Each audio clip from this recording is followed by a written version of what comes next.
میرے مصطفیٰ کریم صلی اللہ تعالیٰ علیہ وسلم کے صحابی حضور کے سامنے کھڑے ہیں، نسائی میں حدیث ہے، اور ان کے ساتھ نا ان کا چھوٹا سا بچہ ہے۔ تو حضور فرمانے لگے اس صحابی سے کہ بڑا پیار ہے تجھے بیٹے سے؟ اس نے کہا حضور بڑا ہی پیار ہے۔ کچھ دن گزرے تو صحابہ کرام فرماتے ہیں اس آدمی کا بیٹا انتقال کر گیا۔ میرے نبی پاک صلی اللہ علیہ وسلم اس کے پاس آئے، فرمایا تکلیف میں ہو؟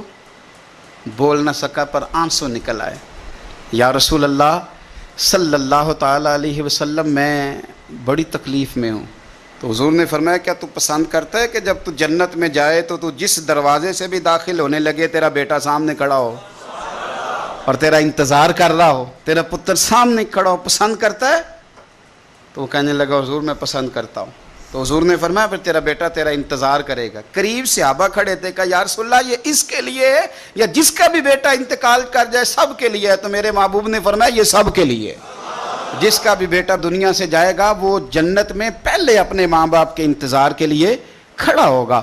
میرے نبی پاک علیہ السلام نے فرمایا تو صبر تو کرنا۔ اور حضور نے ایک اور حدیث بھی بیان فرمائی، فرمایا جب اللہ تعالیٰ کے فرشتے حضرت اسرائیل علیہ السلام کسی کے بچے کی روح قبض کرتے ہیں نا، تو وہ قبض کر کے آتے ہیں تو اللہ فرماتا ہے بتاؤ میرا بندہ کیا کہہ رہا تھا؟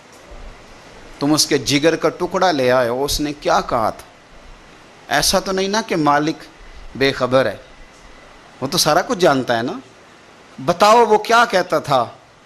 تو فرشتے عرض کرتے ہیں مالک وہ تیری رضا پہ راضی تھا، اس نے الحمدللہ کہا تھا۔ تو اللہ فرماتا ہے پھر جنت میں اس کے نام کا ایک محل بناؤ جس میں اسے بھی رکھوں گا اس کی اولاد کو بھی رکھوں۔ نبی پاک علیہ السلام نے نا لوگوں کے دلوں میں جنت کا شوق پیدا کیا، ایسی احادیث بیان کی، فرمایا جنت میں تمہیں اتنی جگہ مل گی نا جتنا کوڑا رکھنے کی جگہ ہوتی، ایک کوڑا درہ رکھنے کی جگہ۔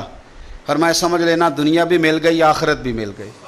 کوڑا رکھنے کی جگہ ملنا دنیا اور ما فیہا سے بہتر ہے۔ اور حضور سید عالم صلی اللہ علیہ وسلم نے فرمایا اللہ نے تمہارے لیے جنت میں وہ نعمتیں تیار کی ہیں نہ کسی آنکھ نے دیکھی نہ کسی کان نے سنی نہ تمہارے دل پر کبھی خیال بھی گزرا ہوگا۔ وہ چیزیں اللہ تمہیں جنت میں دے گا۔ ساری دنیا کو جنت کا شوق، تو حضور فرمانے لگے جنت کو بھی کچھ لوگوں کا شوق ہے، جنت کو بھی کچھ لوگوں کا شوق ہے۔ تر دامنی پہ شیخ ہماری نہ جائیے، ہم دامن نہ چھوڑ دیں تو فرشتے وضو کریں۔